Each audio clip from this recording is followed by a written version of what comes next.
ప్రతి సంవత్సరం లాగానే ఫిబ్రవరి 28న నేషనల్ సైన్స్ డే జరుపుకుంటున్నాం. ప్రతి సంవత్సరం లాగానే ఎన్ఐజేఎస్టీలో సర్వే ఎక్విప్మెంట్ సంబంధించినవన్నీ కూడా, సర్వే పరికరాలు ఇవన్నీ కూడా డిస్ప్లేకి పెట్టాం. వీటన్నిటిలో కూడా ఏవైతే లేటెస్ట్ టెక్నాలజీస్ ఉన్నాయో వాటన్నిటి గురించి మా యొక్క ప్రదర్శన యొక్క ఉద్దేశం ఏంటంటే, అన్నిట్లో చిల్డ్రన్, ముఖ్యంగా స్టూడెంట్స్, విద్యార్థులు వాళ్ళందరికీ కూడా ఈ సర్వే వర్క్ ఎలా చేస్తారు అనేటువంటి దాని మీద అవగాహన కల్పించడం కోసం మేము ఈ ఓపెన్ డేని చేస్తున్నాము. ఈ సంవత్సరం ప్రత్యేకంగా థీమ్ ఏంటంటే ఉమెన్ ఇన్ సైన్స్. అది women in science and catalyst for Viksit Bharat. అది ఆ థీమ్తో బేస్ చేసుకొని ఈ కండక్ట్ చేస్తున్నాం. అలా ఈసారి దాదాపు 1500 మంది స్టూడెంట్స్ దాకా కూడా వచ్చారు, చాలా కాలేజెస్ స్టూడెంట్స్ నుంచి. అండ్ ఇప్పుడున్న దాంట్లో మేము కొత్త టెక్నాలజీస్, అంటే లైక్ ఇప్పుడు జీపీఎస్ ఉంది, జీపీఎస్ కన్నా మంచి టెక్నాలజీస్ ఇమీడియట్గా మనకి ఎక్కడ కావాలనుకుంటే అక్కడ కోఆర్డినేట్ వస్తుంది. అటువంటి సిస్టమ్ ఒకటి మేము సర్వే ఆఫ్ ఇండియా ఎస్టాబ్లిష్ చేసాము, సిఓఆర్ఎస్ అని. దాని గురించి డెమో కూడా ఉంది, దాన్ని మీరు చూసే ఉంటారు. దాన్ని ఉపయోగించడం వల్ల మనకి ఒక సెంటీమీటర్ 2 సెంటీమీటర్ల వరకు కూడా యాక్యురేట్ వితిన్ సెకండ్స్ మనకి వెంటనే వచ్చేస్తుంది అన్నమాట కోఆర్డినేట్. సో అది చాలా ముఖ్యమైనది. ఇంకా 3 డైమెన్షనల్ మోడల్స్, ఇట్లాంటివి ఏవైతే మనకి సిటీ ఎలా ఉన్నాయో అవన్నీ కూడా మనం స్క్రీన్ మీద చూడొచ్చు. అట్లాంటి ఆ మోడల్స్ కూడా 3D సిటీ మోడల్స్ ఇవన్నీ కూడా డెవలప్ చేస్తున్నాం. ఇవన్నీ కూడా as a part of creating digital twins.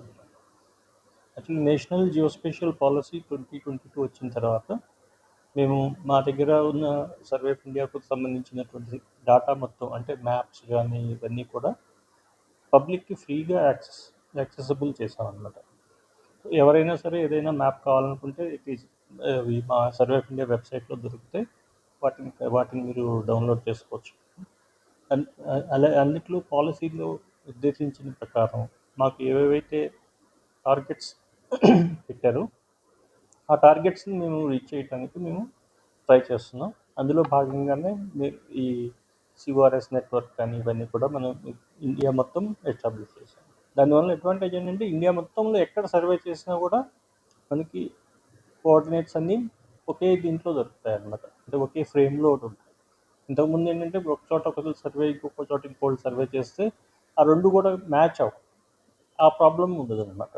దానికి తోడు చాలా ఫాస్ట్గా కూడా సర్వే వర్క్ అవుతుంది. సో ఇటువంటి టెక్నాలజీస్ ఇవన్నీ కూడా వీళ్ళ స్టూడెంట్స్కి చూపిస్తున్నాం. ఇంతకుముందంతా ఏంటంటే మనం మ్యాప్ క్రియేట్ చేసేవాళ్ళం. మ్యాప్ అంటే పేపర్ మీద మనం డ్రా చేసి మ్యాప్స్. ఇప్పుడు ఏంటంటే టెక్నాలజీ మారిపోయింది, అంతా కూడా మనకి డిజిటల్గానే చూపెట్టాలి. డిజిటల్గానే మీరు ఇప్పుడు చూస్తున్నారు కానీ మనకి అంతా మొబైల్లోనే మొబైల్లో దొరుకుతున్నాయి మ్యాప్స్ అన్నీ కూడా. సో ఆ విధమైనటువంటి టెక్నాలజీస్ డెవలప్ చేయడానికి మేము బాగా ప్రయత్నిస్తున్నాం. దాంతోపాటు ఇంకా ఇప్పుడున్న టెక్నాలజీస్లో డ్రోన్స్ ఇట్లాంటివన్నీ కూడా మేము ఎక్కువగా విరివిగా వాడుతున్నాం. వాడి ఈ నక్షా ప్రాజెక్ట్స్, సోమిత్వ ఇట్లాంటి వాటన్నిటిలో కూడా మేము చాలా ఎక్కువగా వాడామన్నమాట. సో వాటి వల్ల మనకి చాలా క్లియర్ పిక్చర్స్, యాక్యురేట్వి దొరుకుతాయి అన్నమాట. సో ఇటువంటివన్నీ లేటెస్ట్ టెక్నాలజీస్ అన్నీ కూడా డిస్ప్లేకి పెట్టాము. అది ఈ యొక్క సైన్స్ డే యొక్క ముఖ్య ఉద్దేశం. Thank you.